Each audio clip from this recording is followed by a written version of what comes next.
Do you have a child or young person who is struggling to come off technology? Technology comes in all shapes and sizes. So let's have a little think about what technology could be. So for me, when I think of technology, I think of things like the Xbox, the PlayStation, phones, iPads, tablets, computers, TVs. So anything with a screen that children can go on or young people can go on. There are loads of different types. And technology can cause a real strain on the dynamic when you're working with a child or young person in care, because very often they're addicted. Very often it's so difficult to get them off that. So we need to have a think about how we can get children and young people off their devices in a healthy way and help to teach them about self-care when it comes to technology. So I'm aware that this is probably quite a big battle. I know that young people and children will probably get very angry, get very frustrated. They might do something else that sort of shows their control as a result of you asking them to come off their technology. There's lots and lots and lots of things that they might do just to try and gain some control back when you're taking them away. So let's unpick technology for young people and children. The first thing to say is that technology and using technology is becoming more and more and more popular. So we know that lots of children now in this day and age use technology from really, really young. They already know how to swipe the screen, unlock the screen, make pictures bigger and smaller. I know 5-year-olds who know how to download apps off the App Store. You know, they're using them a lot. And actually, it's become another form of babysitting. It's another form of looking after a child. And if you think about very vulnerable families, a lot of the families that your young people probably have been involved in, technology might well have been a way for that family to keep the child or young person occupied. And so they probably had a lot longer on technology than maybe the average child. And the average child has a long time on technology as it is. And that's where it becomes a problem. So technology is addictive. That is the first thing that you need to know. When we say to our children, young people, or even to ourselves, oh, it's addictive, he's addicted to that. They actually are. Physically, in their brain, chemically, they're addicted. And that is because when we use technology, the light of the screen lights up the same area of our brain as if we were taking cannabis and opioids, which is a drug. So basically, every time your child or young person picks up their tablet, goes on the computer, uses their phone, whatever it might be, it's like a fix, it's like a drug. But that fix wears off really quickly. So they might have a fix because they've gone on their technology, but then it wears off, so they need to go on it again, or they need to stay on it for longer, or they need to change the game, or whatever it might be. So it's just a constant cycle of having this fix. Now, that becomes a problem, especially for families that were already struggling. So if that is a child who's been in a family where the adults around them also had addictions like drugs or drinking, then it's kind of like a repeated cycle, but just at a very younger age with a different medium. But it's the same sort of coping device. And I want to talk to you about that in a little minute. But let's focus first on what technology can do. So first and foremost, it is addictive. Children need the fix, they need to get on it. And the more they use it, the more they want to be on it. And that's not because it's a great fun toy. That's because of that chemical that's linked in their brain that goes off. The second thing to say is that using technology actually reduces social and emotional skills. So they're not looking up at you, they're not using eye contact, they're not listening properly, they're not using problem solving skills that they might have used as they were growing up elsewhere. So for example, you know, when you're playing with your friends face to face, if somebody doesn't like a game, you have to figure out how you can play their game and your game and still keep playing the game, because they might walk away and play with someone else. So you're learning problem solving skills. They are also having social interaction, running around with each other, touching each other, being playful, laughing, seeing each other's facial expressions, and really immersed in social interaction. And they're learning a lot from that type of play. Now there's less of that type of play, and actually children are spending more time on technology, so they're not getting the eye contact, the listening, and they're not able to do the problem solving. They're also maybe out and about, maybe you've taken a child or young person to the countryside, but they're not even looking at the fields because they're on their phone, or they're missing the conversation at the pub because they're on their phone. So they're actually not taking in very much of the social interaction skills, which can actually create a barrier to your relationship with them and their relationship with everyone else. So for a young person who already feels isolated, it makes them feel even more isolated. Even if they're talking to 50 friends at once on a football match, they're still going to feel isolated when they come off the technology, because it's a very different medium being on something virtually versus being on something really. It is worth thinking about how technology might be linked to their childhood. So were they put on it to keep them busy? Were they put on it to keep them quiet? Was it their best way to keep them occupied? Because if that's the case, they'll have used it so much that maybe they don't know any other way of playing. Maybe they don't know another way of occupying their mind. Maybe that is all they know, and so that's what makes them feel safe. So they need that technology. They need to use those devices to feel safer because that's what helped get them through. Using technology can also cause sleep problems. So the more that you use a device, the harder it is to get to sleep because the device itself makes you wired, is the word I'm going to use, like being hyperactive, I suppose. If you think about being on social media, you're scrolling all the time, you're hitting like, you're leaving a quick comment, and then you're scrolling up again. If you're playing a game, maybe on an app, you are going to get loads of flashing adverts that you've got to click off. The game's really quick paced, it's really fast, you have to do lots of swiping and clicking and moving. It's really fast paced. There isn't much time built into technology for you to just be mindful, for you to take a moment, for you to be still. And so that creates young people and children who are constantly working from a high level of stress, a high level of hyperactivity, and that is really difficult to come down from when you're asking them to go to sleep.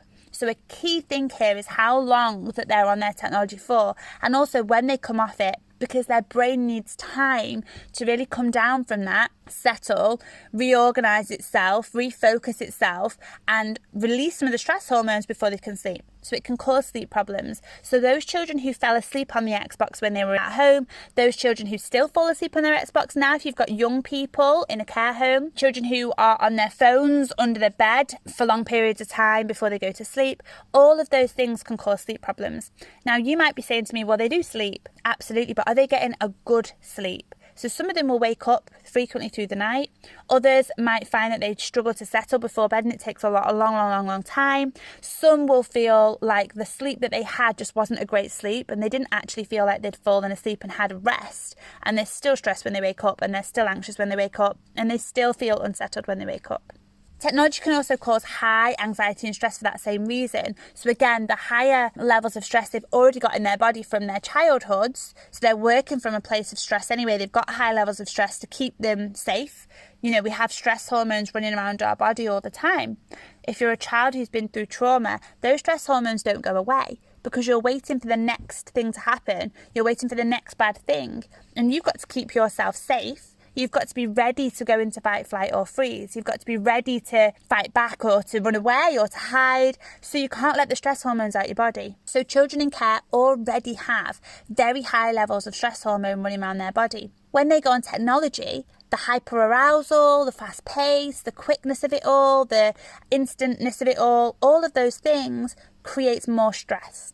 So that creates anxiety in children and young people. It makes them feel unsettled. And you'll see that the longer they're on their technology, the more unsettled and anxious they are. And you might be saying, well, this is an anxious young person. Well, it might be. But a lot of that anxiety might decrease if they spend less time on their technology. It's definitely not good for their mental health and well-being, because you have to have time in your day. You've got to have time in your week to really allow your mind to rest. You need to be able to be still. You need to be able to self-regulate. That means that you can calm yourself down, you're aware of what's going on for you and why it's going on for you, and you've got strategies to help you to feel calmer and peaceful and more in control. You need to be able to calm your heart rate down, calm your heartbeat down. You need to be able to breathe at a nice slow pace and to just be present in the moment. And what I mean by that is, you know, before technology came along, children would just lie in their bed and stare into space, or they would draw, or they would write, or they would look out the window. And even adults would people watch. That's giving your body time to just be still, and it reduces the stress levels. And children are not getting time to do that. No one's taught them to do that. So that is really, really negative for their mental health, because they're not taking care of their well-being through the week, through the days. That's going to build up stress levels. The stress levels will increase to the point where it starts to affect their mind and their mental health. And that's where we then find issues. What we need to do is we need to teach children how to be in the moment, how to be calm, how to do things that help them feel calmer. And then when they are stressed, when they do have to deal with a difficult situation, they can handle it better because they've had periods of time in their day where they've been at rest, when they've been at peace. Saying that, it can be quite difficult for that child or young person to be in a state of peace because they're so used to being on their technology that when you take it away, it makes them stressed, makes them anxious, it makes them feel really unsettled because they're not used to it. And then finally, another issue with technology is concentration. So their concentration levels in your day-to-day life are probably quite low. They probably struggle to concentrate. And that's because when they're on technology, nothing about technology is teaching them to concentrate. It's quick, it's fast, it's instant. Everything's about scrolling or clicking. And even when you're in a game, if you're playing football, it's fast fingers. And actually, it's not about concentrating. It's about responding quickly. And so when you ask children in school, for example, to sit down and take a piece of work and concentrate on it, that becomes really difficult because they haven't learned to do that. They're not learning those skills outside of school. So let's have a think about why young people and children might need technology. And when I say need, I really mean that. They're hooked on technology for a reason. It's not just that they enjoy it. There's more to it than that. So the first thing would be as a means of avoiding their feelings and thoughts. So very often, children and young people in care probably are getting intrusive negative thoughts when they're alone. Those thoughts might be around not being good enough, not being loved, being on their own, being isolated. They might get memories flashing back. They might get pictures in their head of things that have happened to them. And actually, when they're alone, they might not feel very comfortable. They might feel like that stillness, that calmness of not having anything to do increases stress and anxiety levels because they're not used to it. And so what they do is they fill that gap. They fill that gap with technology because it's like an avoidance tactic. It's like they're in flight mode. It's easier to be occupied on a game and busy and bombarded than actually feel your feelings. And again, that's one of the reasons why it can affect mental health. If your care is really calm and really safe and less chaotic, that can sometimes make children feel unsettled. And I know that sounds really counterintuitive, but actually, if you're used to stress, you need it in your life. If you're used to high levels of stress, your body becomes programmed to surviving at that level, and you keep that level of stress hormone in your body just in case you need to be protected, just in case you've got to go into survival mode. So, for example, if you're a child in care and you know that contact is every Thursday, you can't let your stress hormones decrease and go out of your body because every Thursday you've got to be ready for when mum calls you that certain name she always calls you, or when dad expects you to take care of the baby, or when they use certain phrases or comments, or even just bring back all the memories because you see them or smell their perfume. They've got to be ready to be prepared to fight. So your care is calm and safe and secure, but that doesn't mean they can fully settle. They don't know how long they're going to be with you for. They don't know when the next court case is. They don't know what's going to happen at school when they struggle with their behaviour or when they have to go to contact. And so they keep those high levels of stress hormone in their body because they need them. Now, something that's really, really important that you need to think about here and hopefully remember is when you've been in any type of trauma, those stress levels that I'm talking about can be really, really high. And like I say, you get used to them. You don't need them out of your body. You don't want them out of your body because that's where you function comfortably. And even though it's bizarre to function comfortably at a high level of stress, that's what you're used to. So, for example, for me, when I was growing up in my family home, and you'll probably know this from the training, but I experienced a lot of attachment issues with my parents, and my dad was often very drunk and he was depressed as well. And then we went through a whole period of time where he was in hospital and consequently he died. Now, in that period of time ranged from me being 7 years old, probably earlier to be honest, all the way through to being in my 20s. So much of my early life where I was developing. And actually what I realise now is the stress of living through all of those things means that I function at a really, really high stress rate. So I feel comfortable when I'm busy, when I'm tired, when I'm overworked, when I've got loads of things that I need to do. And if ever there's a time where I don't feel that way, where I don't have lots of things to do, where I'm not extremely busy, I'll find them. I'll find a new project, or I'll find something that I can do to throw all my energy into. And I know that that's because when I start to feel like there's a calm, it makes me anxious because I'm not used to that calm. That's not where I function. And as much as that's probably where I'm more healthy, that's probably a healthier place for me to be, that isn't my natural state. So I have to find something to bring me back up to a high stress level. And that's what children are doing with technology. It's keeping them at that high stress level just in case they need the stress hormones to help them. often children will struggle to get off. So they might want to get off, but they can't. And that's the addictive nature. So they need that fix, similar to drugs, like I said before. And technology has the effect that a drug might have on it. So it's sending that hormone to the brain saying, you need another fix, you need another fix. So when they come off and then they go to you, can I play my game?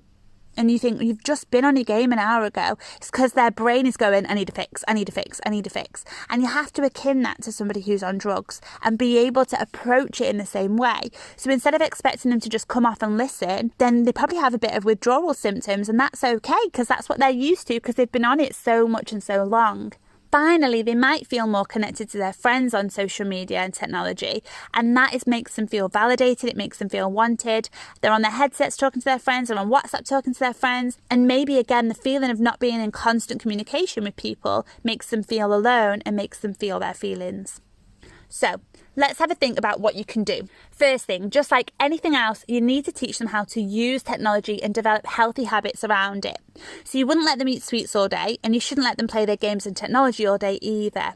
But teaching them how technology affects them and how to use it is the first thing you need to do. And obviously that's really, really hard when you've not got them from the very, very first moment that they started to use technology. You know, they've been using technology for a long, long time, and now you're trying to break a habit, and that's really difficult. But the first thing that you can do is to set very clear boundaries. So you need to make a decision about when they can go on technology and when they can't and how long for, and then stick to it. Make sure you stick to it. And you might have to consider withdrawal symptoms here. So again, thinking about the drug element, rather than them refusing to come off because they're being defiant, think about it as a drug. Their desperation to be put back on their device is part of their brain chemical. It's not bad behaviour. So you might have to take it slow at first. So you might set a time limit of 2 hours and then reduce it over time to an hour and a half and then an hour to get to what you would prefer them to be using it for, because they need that time to withdraw. So another really good idea is to set a timer when they are on their device. So obviously, if you're in a care home, this might be slightly difficult because you've got older children, older young people, and they can use their technology and close the door. You know, you're not with them all the time. But for younger children, it's a great idea to set a visual representation of what is an hour, because often the concept of an hour means nothing. And when you're on the game, it might feel like it's been 2 minutes when actually it's been 2 hours. So set a timer on an iPad or a phone. You know, you can see the timer going round, you can see it decreasing. Usually if you use like the stopwatch version, they can see it slowly going down, and then they get an idea of what an hour looks like and how long an hour is visually, and that's really going to help. It's also going to help set the boundary. So if you say, okay, you can use this for an hour, you put the timer on and they can see the hour going down, and they then can prepare for you to be ready to say, okay, now it's time for me to take the device, or it's time to come off. And what you want to do is, when they're getting to the end of that timer, you want them to be able to take responsibility and turn off their device, put it down and do something else. So you're going to be building up to that. So you might say simple things like, okay, once the timer goes off, I want you to put the iPad down, turn it off and find something else to do. And then obviously if they struggle to do that, you'll come in and you'll just gently take the iPad. You don't have to be unkind about it, but you can just say, okay, it's been an hour now, and gently take the iPad. And then quickly, before there's a big sort of fight about it, you could say, right, what should we do now? I'm just making some cakes, should I come and help me? Or I'm just making a tea, should we make it together? Whatever it might be, to just change the subject, continue to be connected, continue to have a connection, but not put so much power and so much energy on the fact that you've taken away the device. Okay, so set time limits, show the children the time limit on a timer, and explain your intentions beforehand. So say you can have an hour every day after school, and as soon as that hour's finished, it'll be time to turn it off, and then we're going to do X, Y, and Z.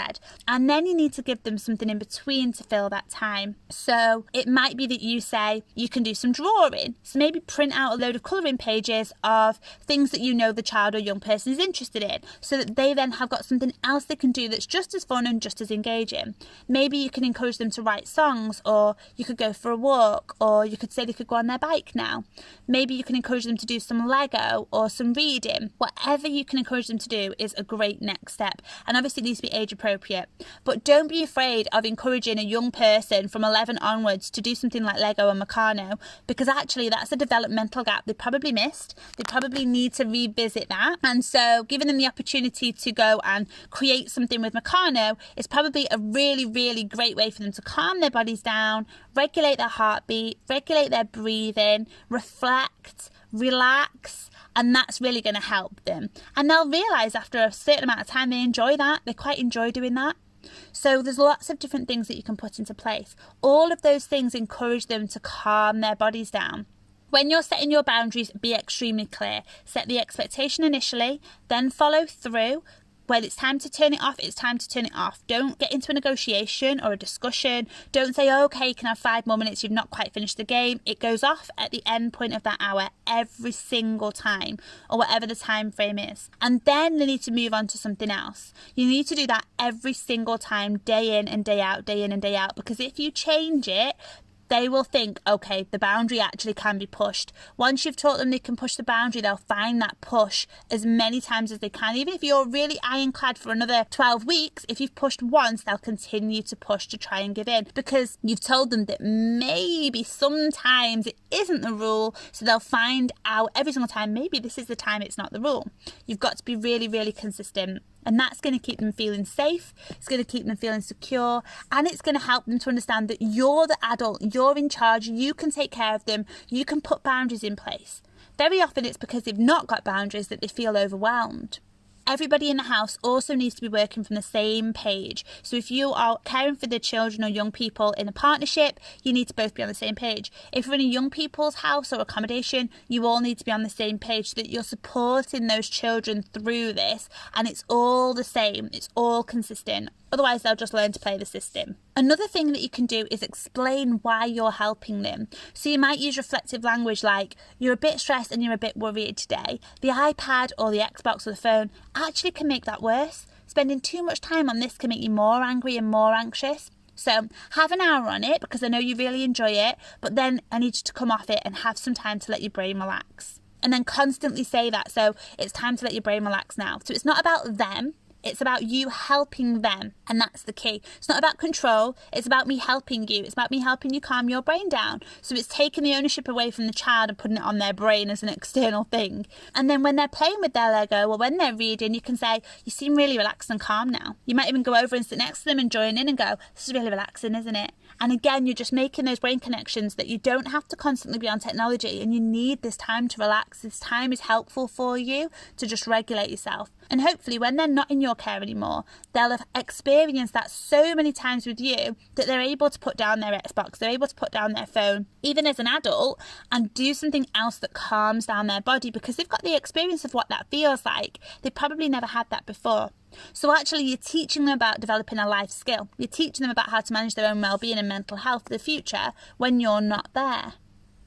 Another great idea is to get involved. So get involved and get in their zone with them. This is a brilliant one for older young people. So whatever you're doing to try and enforce a rule or a boundary or to teach them something else, if it's coming from a place of force, they're just going to reject you. But if it's coming from a place of connection, then they're going to get a sense of togetherness, a sense of being valued, a sense of being understood. And that's what they're looking for. That's what their whole life is about. They want to be valued, they want to be understood, they want to be loved. So getting involved can really help break some of those barriers down. So a really, really good way to do this is to do something like, right, okay, let me have a go. And then you get on the Xbox and you have a turn, or the Wii or whatever it is. Let them guide you through what to do. You might want to do a little bit of research into their favourite game and then get involved. And you might even want to find a game that you can buy for them that's like a 2-player, so you can both play it together. So maybe one day you bring home a game and an Xbox controller and you go, I'm going to join in with you. Or, can I play this game tonight? I've heard about this game, it seems really cool, should we have a go? And just break the boundaries between what they expect you to do and what you will do. So again, you're reshaping and reteaching them new ways of being that they've never experienced before. Maybe no parent, no person with any connection to them has ever shown interest in what they enjoy, and now you are. And at first you might go, no, that's so weird, or no, I'm not playing it with you, or no, but just try, because maybe the rejection is fear of enjoying it. You might also want to make it a connection thing. So you might say, do you know what? I know you love to play the Xbox, but for me, family is really important. Why don't we join the two together? So every Friday we'll play games together, and we'll play a game where we can all build something together, or we'll play a football match where we're on the same team or something, so that it's not about competition, it's about togetherness. And then they get that time, but they also get time with you, which is really important. You can make that a tradition.